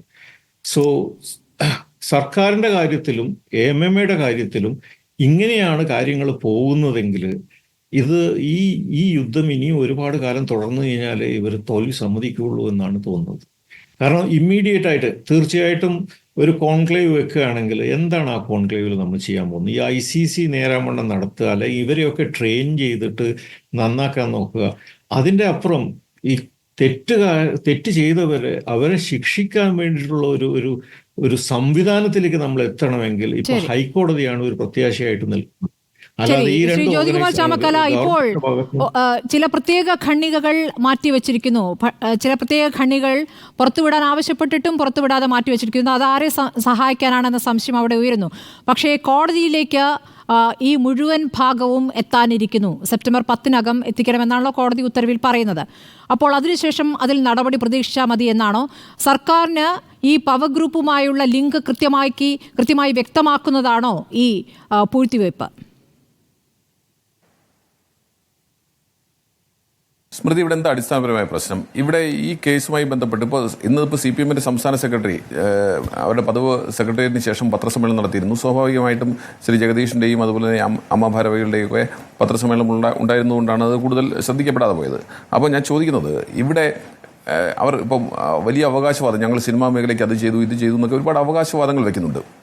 ഇവിടെ രാജ്യത്ത് ആദ്യമായി ഇത്തരത്തിലൊരു അന്വേഷണത്തിലേക്ക് പോയത് ഞങ്ങളുടെ സർക്കാരിൻ്റെ ക്രെഡിറ്റാണ് എന്ന് പറയുമ്പോൾ, ഈ സംസ്ഥാനത്ത് ഇത്തരത്തിലൊരു മുഖ്യധാരയിൽ ഉണ്ടായിരുന്ന ഒരു നടി, ആ നടി തന്നെ ഓടിക്കൊണ്ടിരിക്കുന്ന വാഹനത്തിൽ ഇത്തരത്തിൽ ക്രിമിനലുകളാൽ, ഗുണ്ടകളാൽ പീഡിപ്പിക്കപ്പെടുന്നതും ഈ സംസ്ഥാനത്ത് ആദ്യമാണ്. അപ്പോൾ ആ വീഴ്ചയുടെ ഉത്തരവാദിത്വം കൂടി സർക്കാർ ഏറ്റെടുക്കേണ്ടി വരും. സ്വാഭാവികമായും ഇത്തരത്തിലൊരു അന്വേഷണ കമ്മീഷനെ വെച്ചതിൻ്റെ ഉത്തരവാദിത്വം അവർക്കാണെങ്കിൽ ഈ വീഴ്ചയുടെ ഉത്തരവാദിത്വം കൂടി അവർ ഏറ്റെടുക്കേണ്ടി വരും. ഏതായാലും ഞാൻ അതിൻ്റെ രാഷ്ട്രീയത്തിലേക്ക് പോകുന്നില്ല. പക്ഷേ ഇവിടെ ശ്രീ PT തോമസിനെ പോലെയുള്ളവർ ആ കേസിന് പിറകെ കൃത്യമായി നിലകൊണ്ടതിൻ്റെ അടിസ്ഥാനത്തിൽ DGP ഉൾപ്പെടെയുള്ളവരെ തുടർച്ചയായി വിളിക്കുകയും ഇത് കേസെടുക്കുന്നുവെന്നും ഇത് നിയമത്തിൻ്റെ മുന്നിലേക്ക് കൊണ്ടുവരുന്നു ഉറപ്പുവരുത്തിയതിൻ്റെ അടിസ്ഥാനത്തിലാണ് അത്തരത്തിലൊരു ഇൻസിഡൻറ്റ് പുറത്തേക്ക് വരികയും പ്രമുഖ നടൻ ഉൾപ്പെടെ ജയിലിൽ പോകേണ്ടി വന്നിട്ടുള്ളത്. തുടർന്ന് WCC അഥവാ ഈ വനിതാ നേതാക്കന്മാർ, വനിതാ ചലച്ചിത്ര പ്രവർത്തകർ മുഖ്യമന്ത്രിയെ കണ്ടതിൻ്റെ അടിസ്ഥാനത്തിൽ നമുക്കറിയാം, ഞാൻ കൂടുതലൊന്നും പറയേണ്ടതില്ല, അത്തരത്തിലൊരു ഹേമ കമ്മീഷനെ നിയോഗിച്ചു. ആ കമ്മിറ്റിയുടെ റിപ്പോർട്ട് വന്നിരിക്കുന്നു. ആ കമ്മിറ്റിയുടെ റിപ്പോർട്ട് വന്ന അന്ന് മുതൽ നാളിതുവരെ ഇന്ന് സാംസ്കാരിക മന്ത്രിയും നിയമമന്ത്രിയും പറയുന്നത് ഉൾപ്പെടെയുള്ള കാര്യങ്ങൾ നമ്മൾ ശ്രദ്ധാപൂർവം വീക്ഷിച്ചാൽ നമുക്കൊരു കാര്യം ബോധ്യമാണ്. ഈ റിപ്പോർട്ട് പുറത്തു വരാതിരിക്കാൻ വേണ്ടി എന്തെല്ലാം ചെയ്യാൻ കഴിയുമോ അതെല്ലാം സർക്കാരിൻ്റെ ഭാഗത്തു നിന്ന് ഉണ്ടായിട്ടുണ്ട് എന്ന് നമുക്ക് പകൽ പോലെ വ്യക്തമാകുകയാണ്. കാരണം റിപ്പോർട്ട് സമർപ്പിച്ചതിന് ശേഷം നമുക്കറിയാം 2019 ഡിസംബർ മാസം 31-ാം തീയതിയാണ് റിപ്പോർട്ട് സമർപ്പിച്ചത്. എന്നിട്ട് ജസ്റ്റിസ് ഹേമ പിന്നീട് ഒരു കത്ത് കൊടുക്കുന്നത് 2020 ഫെബ്രുവരി മാസം 20-ാം തീയതിയാണ്. ഇതിനോടകം തന്നെ ആ റിപ്പോർട്ട് പുറത്തുവിടാമായിരുന്നു. ആ റിപ്പോർട്ട് പുറത്തുവിടാൻ സർക്കാർ തയ്യാറായില്ല. എന്നിട്ട് ജസ്റ്റിസ് ഹേമയിൽ നിന്ന് ഒരു കത്തെഴുതി വാങ്ങുന്നു. ആ കത്തെഴുതുന്നതിന് അവർക്കൊരു ലീഗൽ റൈറ്റ് പോലുമില്ല. കാരണം ജസ്റ്റിസ് ഹേമയുടെ കാലാവധി, ഹേമ കമ്മിറ്റിയുടെ കാലാവധി തന്നെ കഴിഞ്ഞതിന് ശേഷമാണ് അവർ അത്തരത്തിലൊരു കത്തെഴുതുന്നത്. ആ കത്തിൽ തന്നെ പറഞ്ഞിട്ടുള്ളത് മാത്രമാണ് അപ്പോഴും പുറത്ത്. അതെ, ജസ്റ്റിസ് ഹേമയുടെ കത്താണ്, ഒരു വ്യക്തിയുടെ കത്താണ്. ഞാനോ സ്മൃതിയോ എഴുതുന്നത് പോലെ ഒരു വ്യക്തിയുടെ കത്താണ് മുഖ്യമന്ത്രി കൊടുത്തുള്ളത്. ആ കത്തിൽ പറഞ്ഞിരിക്കുന്ന കാര്യങ്ങൾ പോലും നിയമാനുസൃതം മുന്നോട്ട് പോകണമെന്ന് മാത്രമാണ് പറഞ്ഞിട്ടുള്ളത്. ആ നിയമം അനുസരിച്ച് മുന്നോട്ട് പോകേണ്ടതായിട്ടുണ്ട്. അപ്പോൾ അതൊരു ഭാഗത്ത് നിൽക്കുമ്പോൾ, മറുഭാഗത്ത് 2020 ഒക്ടോബർ മാസം 22-ാം തീയതി വിൻസെന്റ് പോൾ ഈ കേസിലെ സ്വകാര്യത പുറത്തു പോകരുത് എന്ന് പറഞ്ഞുകൊണ്ട് ഇത് ഡിനേ ചെയ്യുന്നത് വരെയുള്ള കാലഘട്ടത്തിൽ കൃത്യമായും സർക്കാർ ഇത് പുറത്തുവിടാമായിരുന്നു. സർക്കാർ പുറത്തുവിട്ടില്ല. അപ്പോൾ സർക്കാരിൻ്റെ അവിടുത്തെയുള്ള വീഴ്ച മനസ്സിലാവുന്നു. തുടർന്ന് ഈ ഇത്തരത്തിൽ ജസ്റ്റിസ് വിൻസെന്റ് വിവരാവകാശ കമ്മീഷണർ വിൻസെന്റ് പോളിന്റെ ഭാഗത്തു നിന്ന് ഇത്തരത്തിലൊരു തീരുമാനം വന്നതിന് ശേഷവും അതിനെ മറികടക്കാൻ വേണ്ടി സർക്കാർ ഒരു നടപടിയും സ്വീകരിക്കുന്നില്ല. ഏറ്റവും അവസാനം ഇപ്പോൾ വിവരാവകാശ കമ്മീഷൻ അത് കൊടുക്കാൻ പറഞ്ഞതിന് ശേഷവും കോടതി വ്യവഹാരത്തിന്റെ പേരിലൊക്കെ തടഞ്ഞു വെക്കുന്നതും പരമാവധി നീട്ടിക്കൊണ്ടുപോകുന്നതും നമ്മൾ കണ്ടു. ഏറ്റവും അവസാനം ഇത് പുറത്തു കൊടുക്കേണ്ടി വരുന്ന സാഹചര്യം ഉണ്ടായി. പുറത്തു കൊടുത്തതിന് ശേഷവും വിവരാവകാശ കമ്മീഷണർ എന്താണോ പറഞ്ഞിട്ടുള്ളത് അതിൽ നിന്ന് വ്യത്യസ്തമായി ഇൻഫർമേഷൻ ഓഫീസർ ഇതിൽ തിരുത്തലുകൾ വരുത്തിയിരിക്കുന്നു. അത്തരത്തിൽ തിരുത്തലുകൾ വരുത്തുമ്പോൾ സ്വാഭാവികമായും അത് അറിയിക്കേണ്ടതായിട്ടുണ്ട്. അത് അറിയിക്കുന്നതിൽ അവർക്ക് വീഴ്ച പറ്റിയിട്ടുണ്ട്.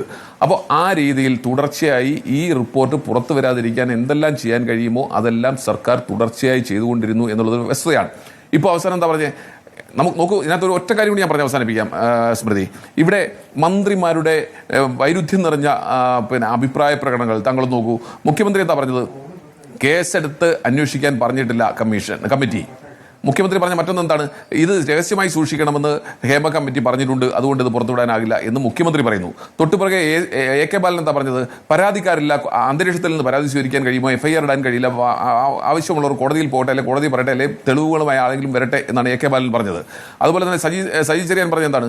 സജി ചെറിയാൻ പറഞ്ഞത് ഞാൻ കോൺക്ലേവ് നടത്തുമെന്നാണ്. ഈ വാദികളെയും പ്രതികളെയും ഇരകളെയും വേട്ടക്കാരെയും ഒന്നിച്ചിരുത്തി ഞാൻ കോൺക്ലേവ് നടത്തുമെന്നാണ് ശ്രീ സജി ചെറിയാൻ പറഞ്ഞത്. അതുപോലെ തന്നെ തൊട്ടുപിറകെ എന്താ പറയുന്നത്, KN ബാലഗോപാൽ പറഞ്ഞത് ഈ റിപ്പോർട്ടിന്റെ ബേസിസിൽ കേസ് എടുക്കാമെന്നാണ് KN ബാലഗോപാൽ പറഞ്ഞിട്ടുള്ളത്. വനിതാ കമ്മീഷൻ പറഞ്ഞെന്താണ്? സ്വമേധയാ കേസെടുക്കാൻ ആവില്ലെന്നാണ് വനിതാ കമ്മീഷൻ പറഞ്ഞിട്ടുള്ളത്. MP രാജേഷ് പറഞ്ഞത് നിയമ നടപടി സ്വീകരിക്കുമെന്നാണ്. മുഹമ്മദ് റിയാസ് പറഞ്ഞത് ഞാൻ മുഖ്യമന്ത്രി പറയുന്നതിന് അപ്പുറത്തേക്ക് ഒരു അക്ഷരവും ഞാൻ മിണ്ടുന്നില്ല എന്നാണ് മുഹമ്മദ് റിയാസ് പറഞ്ഞിട്ടുള്ളത്. ഇതിപ്പോൾ ആനി രാജ പറഞ്ഞിട്ടുള്ളത് ഈ റിപ്പോർട്ടിന്റെ ബേസിൽ കേസ് എടുക്കണമെന്നാണ് ആവശ്യപ്പെട്ടിട്ടുള്ളത്.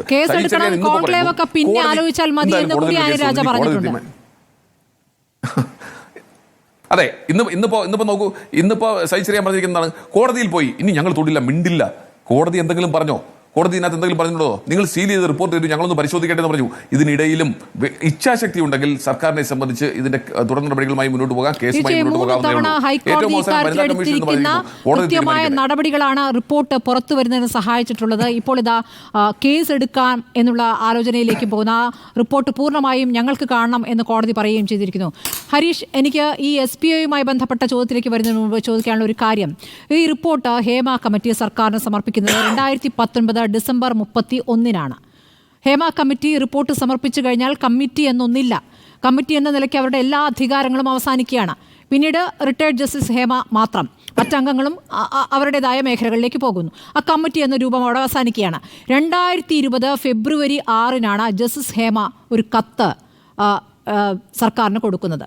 ആ കത്ത് കൊടുക്കുന്നതെന്ന് പറയുമ്പോൾ റിപ്പോർട്ട് സമർപ്പിച്ചതിൻ്റെ ഒരു 50 ദിവസങ്ങൾക്ക് ശേഷമാണെന്ന് മനസ്സിലാക്കണം. ദിവസം എണ്ണുമ്പോൾ എന്തിനായിരിക്കാം അങ്ങനെ ഒരു കത്ത് ജസ്റ്റിസ് ഹേമ കൊടുത്തിട്ടുണ്ടാവുക? കമ്മിറ്റി എന്ന രൂപത്തിൽ പിന്നീട് പല തവണയായി മന്ത്രി ആവർത്തിക്കുന്നത്, മുഖ്യമന്ത്രി ആവർത്തിക്കുന്നത്, ഹേമ കമ്മിറ്റി പറഞ്ഞു അതുകൊണ്ട് മാത്രം ഞങ്ങൾക്ക് റോളില്ല. അപ്പോൾ ഹേമ കമ്മിറ്റി പറഞ്ഞു എന്ന് പറയാൻ വേണ്ടി ആ കത്ത് അയപ്പിച്ചതാണോ എന്ന സംശയം വരാം. ഈ 50 ദിവസത്തെ ഇടവേളയിൽ എന്ത് സംഭവിച്ചു എന്ന് പരിശോധിക്കേണ്ടേ ഹരീഷ്?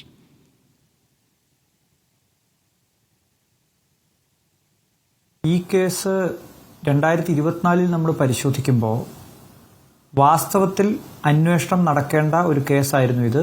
അതിനകത്തൊരു FIR 2020 തന്നെ ഇടേണ്ടതായിരുന്നു. 2020 ജനുവരിയിൽ ഇട്ടില്ല.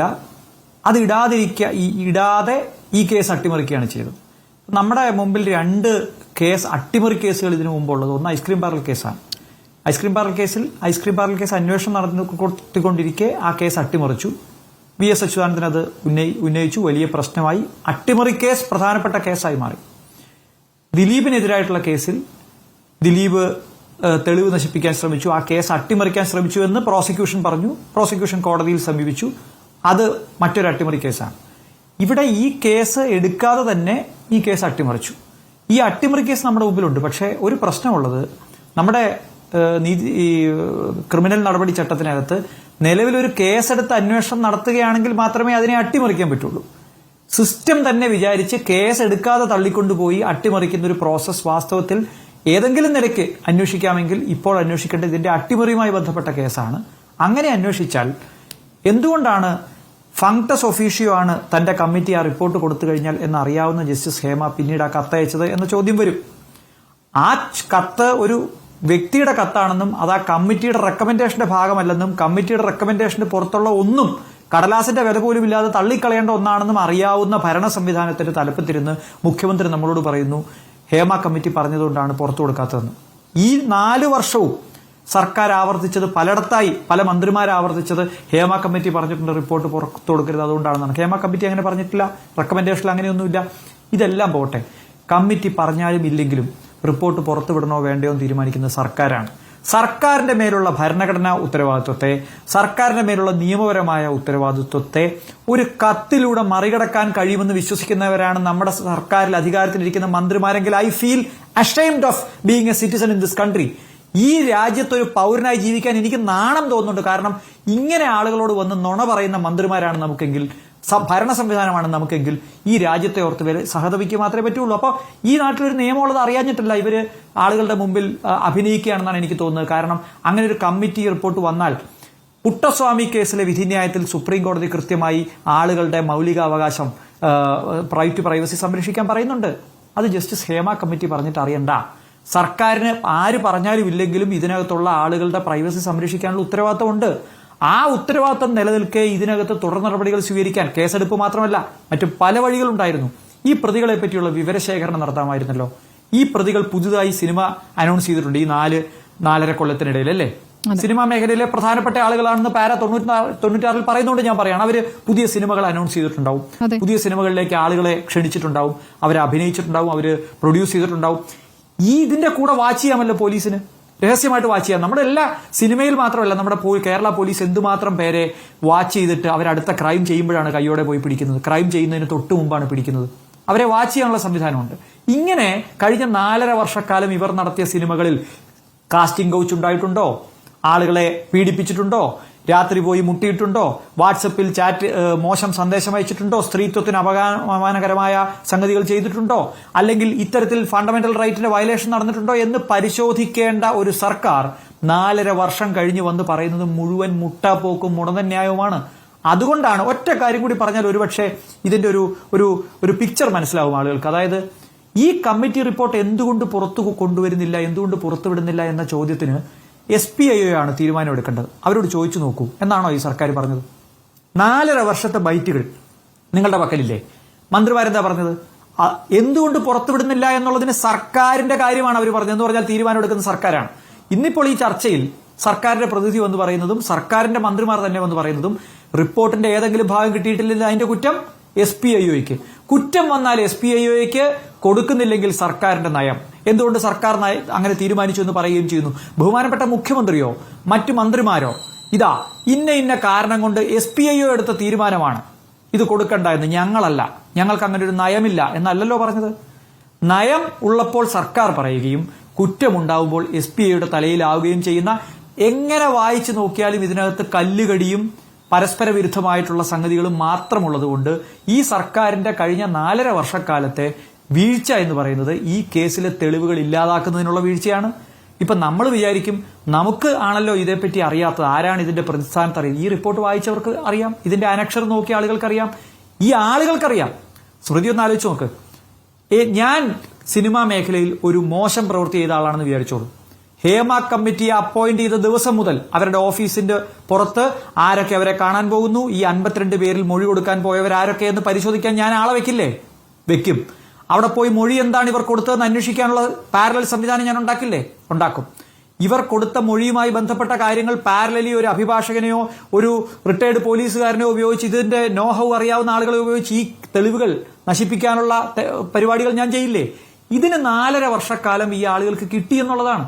ഇതിനെ സർക്കാർ എങ്ങനെയാണ് മായ്ക്കാൻ പോകുന്നത്? ഞാൻ പറയുന്നത്, കേരള ഹൈക്കോടതി നാളെ ഈ കേസിൽ ഒരു അന്വേഷണം ഉത്തരവിട്ടാൽ പോലും, സ്മൃതി, നമ്മൾ പല കേസുകളിലും പറയുന്നത് പോലെ ആളുകളെ കൊന്ന ശേഷം പ്രതിയെ ശിക്ഷിക്കുന്നതല്ല മരിച്ചുപോയ ആളോടുള്ള നീതി. അയാൾക്ക് നീതി എന്നേക്കുമായി നിഷേധിച്ചു കഴിഞ്ഞു. കാരണം അയാൾക്ക് നഷ്ടപ്പെട്ടത് അയാളുടെ ജീവിതമാണ്. അയാൾക്ക് അത് തിരിച്ചു കൊടുക്കാൻ പറ്റാത്തതുകൊണ്ട് അത് അനീതി തന്നെയാണ് എന്ന് പറയുന്ന പോലെ നാളെ അന്വേഷണം പ്രഖ്യാപിച്ചാൽ പോലും സർക്കാരിന് പ്രതിച്ഛായ നഷ്ടവും തിരിച്ചടിയും ഒക്കെ ഉണ്ടാവുമെങ്കിൽ പോലും ഈ കേസിൽ 4.5 വർഷക്കാലം എടുക്കേണ്ട തെളിവുകൾ, ആ കളക്ട് ചെയ്യേണ്ട തെളിവുകൾ കളക്ട് ചെയ്യാനുള്ള അവസരം ഇല്ലാതാക്കിയത് സർക്കാരിന്റെ ഭാഗത്തുള്ള വീഴ്ച തന്നെയാണ്. ഇത് മനസ്സിലാവണമെങ്കിൽ നമ്മൾ ദിലീപിന്റെ കേസിലെ അട്ടിമറി ഒന്ന് പരിശോധിച്ച് നോക്കണം. അതിജീവിതയുടെ കേസിൽ ഓരോ ദിവസവും നിർണായകമായിരുന്നു, ഓരോ ദിവസവും. കാരണം മൊബൈൽ ഫോൺ പിടിച്ചെടുക്കുന്നതിന് മുമ്പ് അതിനകത്ത് തെളിവുകൾ നശിപ്പിക്കപ്പെട്ടോ? ഇന്ന് പിടിച്ചെടുക്കേണ്ടത് നാളെ പിടിച്ചെടുത്തിട്ട് കാര്യമില്ല. മറ്റന്നാൾ പിടിച്ചെടുത്തിട്ട് ഒരു കാര്യവുമില്ല. പിറ്റേ ദിവസം ചെന്നാൽ പിടിച്ചെടുക്കാൻ ഫോൺ പോലും കാണില്ല. അങ്ങനെയുള്ളൊരു ക്രൈം ഇൻവെസ്റ്റിഗേഷൻ പ്രോസസ്സിനകത്ത് മാത്രമല്ല ആ അന്വേഷണത്തിൽ എന്തൊരു റെസിസ്റ്റൻസ് ആയിരുന്നു സിനിമാ മേഖലയിൽ നിന്ന്. സിനിമാ മേഖലയിൽ ആ നടന് വേണ്ടി അവിടെ നിന്ന് ഉയർന്ന ശബ്ദം എന്തൊരു റെസിസ്റ്റൻസ് ആയിരുന്നു എന്ന് നമ്മൾ പരസ്യമായി തന്നെ കണ്ടതാണ്. ഒരു ഘട്ടം കഴിഞ്ഞപ്പോൾ മാത്രമാണ് ആ ഒരു പരസ്യ പ്രതികരണം അവരെ ഒഴിവാക്കിയത്. അപ്പോഴും ജയിലിൽ പോയി കാണുന്ന ഈ സംഘം തന്നെയാണ് ഇന്ന് വാർത്താ സമ്മേളനം നടത്തിയിരിക്കുന്നത്. ജയിലിൽ പോയി ദിലീപിനെ കണ്ടവർ തന്നെയാണ് ഇന്ന് വാർത്താ സമ്മേളനം നടത്തിയിരിക്കുന്നത്. അവരാണ് പറയുന്നത് ഞങ്ങളുടെ മേഖലയിൽ അങ്ങനെയൊന്നും സംഭവിക്കുന്നേയില്ല എന്ന്. സ്വാഭാവികമായും അതൊരു നടനെതിരെയായിരുന്നെങ്കിൽ ഈ സിനിമാ മേഖലയിലെ പ്രമുഖർക്കെതിരെ മുഴുവൻ വന്നിരിക്കുന്ന ഈ ആരോപണങ്ങളിൽ നേരത്തെ തന്നെ അവിടെ നിന്നൊരു വിവരം അന്വേഷിക്കലും അതിന്മേൽ ഇവിടെ നിന്ന് വിവരം കൊടുക്കലും ഒക്കെ ഉണ്ടായിട്ടുണ്ട് എന്ന് വേണം സംശയിക്കാൻ. ഹരീഷ്,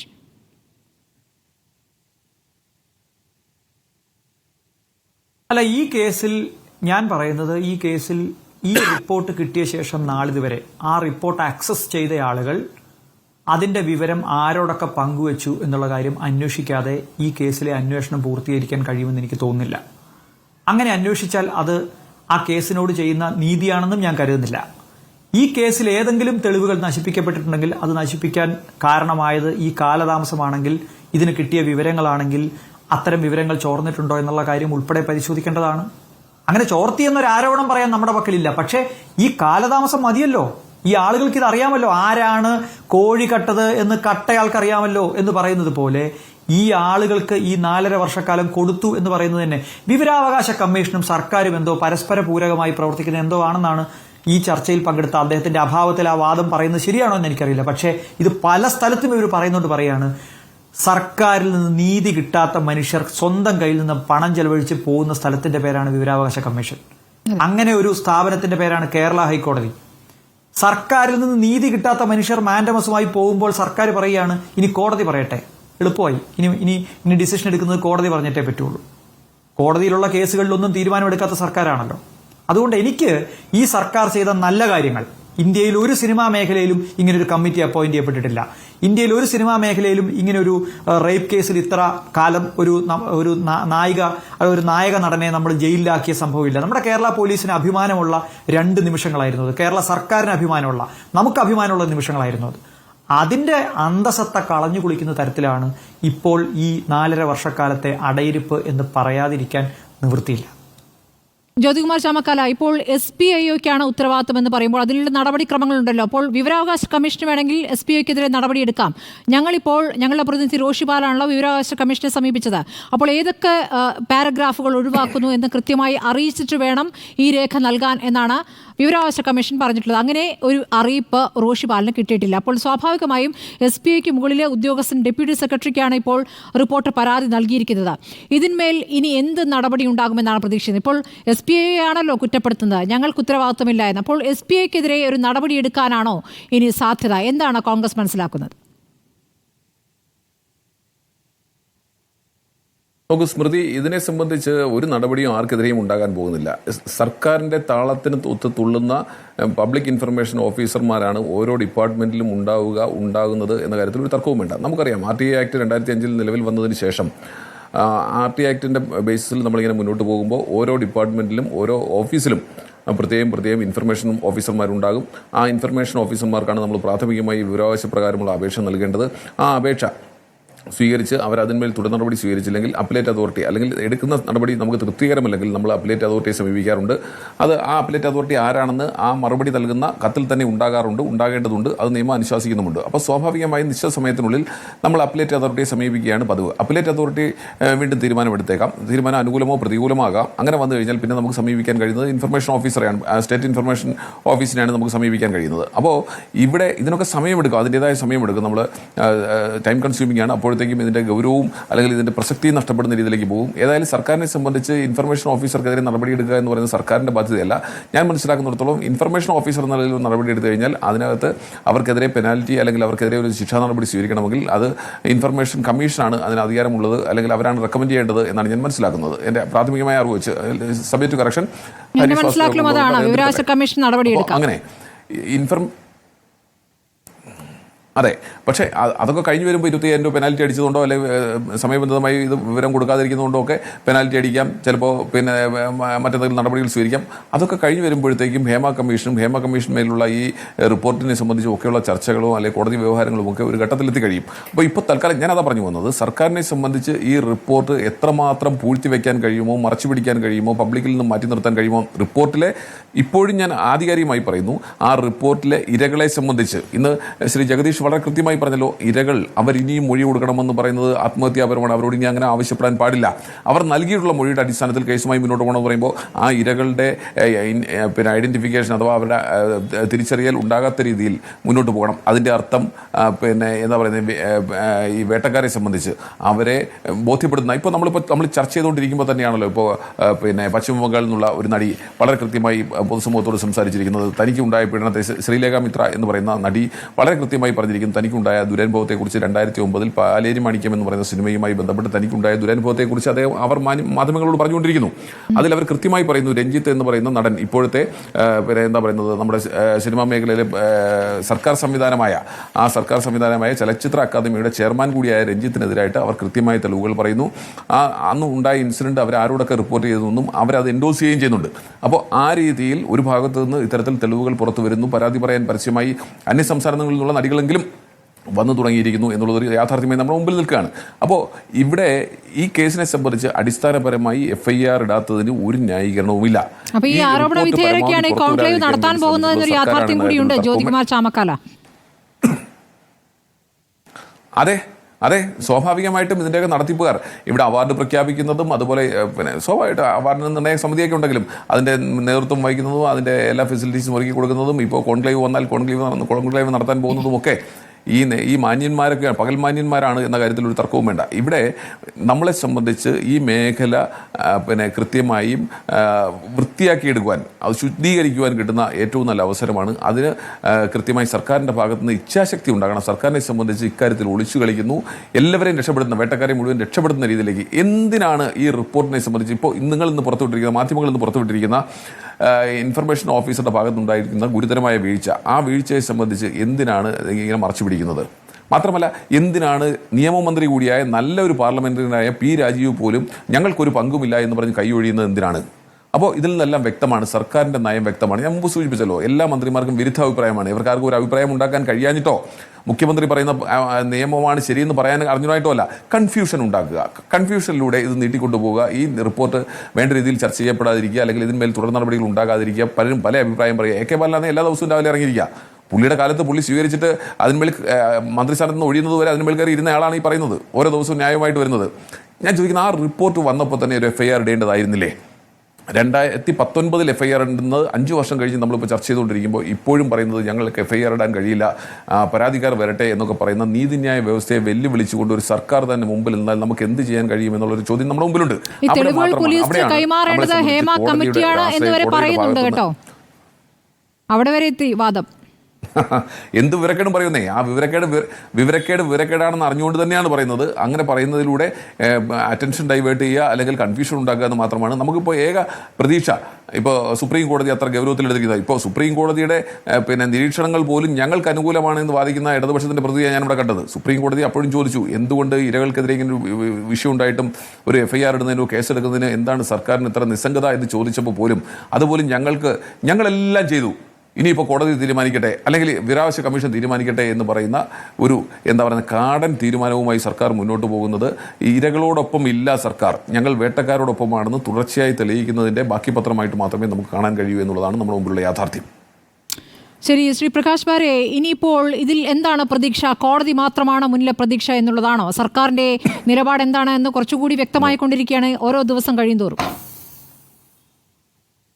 ഇപ്പോഴത്തെ ഈ സ്ഥിതി കാണുമ്പം തീർച്ചയായിട്ടും എത്രയോ ദശകങ്ങൾക്ക് മുമ്പ് കേരളം എത്രയോ പുരോഗമിച്ചു എന്ന് പറയുമ്പോൾ എത്രയോ ദശകങ്ങൾക്ക് മുമ്പ് കൊച്ചി രാജ്യമായിരുന്നപ്പോൾ കുറിയെഴുത്ത് താത്രിയുടെ സ്മാർത്ത വിചാരം ചെയ്തപ്പം ഏറ്റവും അവസാനം കുറിയെഴുത്ത് താത്രി പറഞ്ഞത് രാജാവിന്റെ മുദ്രമോതിരമാണ് കാണിച്ചത് എന്നാണ് പറയുന്നത്. അതോടുകൂടിയിട്ട് കംപ്ലീറ്റ് അന്വേഷണവും കംപ്ലീറ്റ് വിചാരണയും തീർന്നതുപോലെ നമ്മുടെ ഈ പിന്നെ ഇത്രയും ഇൻഫ്ലുവൻഷ്യൽ ആയിട്ടുള്ള താരത്വമുള്ള പിടിപാടുള്ള പണക്കാരായിട്ടുള്ള പ്രതികൾ കൂടെ ഈ റിപ്പോർട്ടിലൂടെ അവർ പ്രതികളായിട്ട് മുന്നോട്ട് വരുമ്പോൾ ഈ മൊത്തം അന്വേഷണം മടക്കി കെട്ടാനുള്ള ഒരു വ്യഗ്രതയാണോ ഇവിടെ കാണുന്നത് എന്നുള്ളതാണ് നമ്മൾ ചോദിച്ചു പോകുന്നത്. ഇത്രയധികം നല്ല രീതിയിൽ തുടങ്ങി ഇത്രയും പ്രോഗ്രസീവായിട്ട് ഇതിനെ അപ്രോച്ച് ചെയ്ത ഗവൺമെന്റ് അത് അങ്ങ് തുടരില്ലേ എന്നുള്ളതാണ്. എല്ലാ കേരള സമൂഹം മുഴുവൻ ഇപ്പം ഏറ്റവും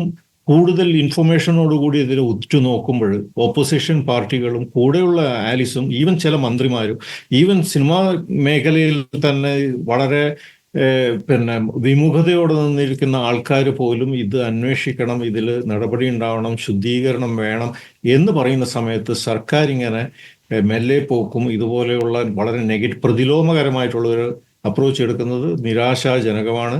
അത് മാറട്ടെ എന്ന് പ്രത്യാശിക്കുന്നു. പക്ഷെ ഇല്ലെങ്കിൽ കോടതി തന്നെ മാത്രമേ ഉള്ളൂ നമുക്കിപ്പം ശരണമെന്ന് പറയാൻ. ശരി, വളരെ നന്ദി ശ്രീ ജ്യോതികുമാർ ചാമക്കാല, അഡ്വക്കേറ്റ് അരുൺകുമാർ, ഹരീഷ് വാസുദേവ്, ഒപ്പം തന്നെ പ്രകാശ് പാരെ ചർച്ചയിൽ പങ്കെടുത്തതിന്.